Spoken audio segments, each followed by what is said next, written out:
Okay. So me channel no intro me born raw no city. Inti or from a prince na video match rock about for that. Be install a Fox Sports. Nenya Fox Sports national FTA decoder. Into Fox Sports no or yeah free channels. You have free channels for or pay channels. But say be a use new decoder or new software or that. Botum and Fox Sports in the free channels in the biashe. And now sometimes we unlock it. Fox Sports channels in the into no say you be a it was signal na scanner or a possible they be your Fox Sports and ashe.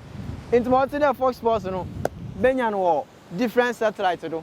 Into make a different satellite Fox Sports in Benyan no hotbed 13B or 13 degrees east.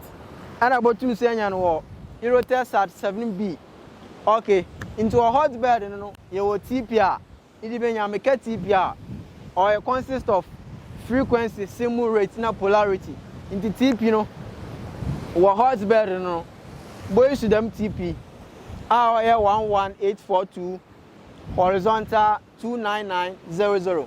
On the bed track, no, hotbed 13 degrees east, no. Now on 17B, no, so a boys 12169, horizontal, hotbed, you know, or a vertical.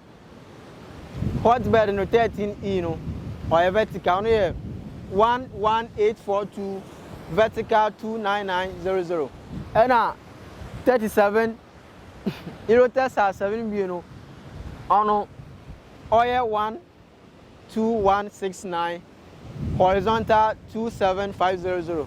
Okay, the first one tip in na melestin was screen no into what my pick tip no and a track in your stable signal we am behind there. This are bottom it track bottom is 50 centimeters upwards 60 centimeters bottom is with DSTV dish multi-TV dish now that track and your stable signal we are now scanning we are there in any free software we are bottom unlock it. Some channels are it good code on but then make sure that software na do good no or exact software for who the code and I am blow the code and never say okay.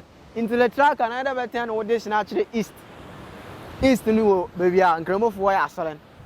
It's a dish natural ma now bo frequency nation now track in your stable signal and a meme. Into my full tutorial may track no matter channels, number of channels or available. Into no in our first time I look video ya na my channel ya. Maybe I about subscribe. Be me a red no. Now be back for more. Ntani and glad.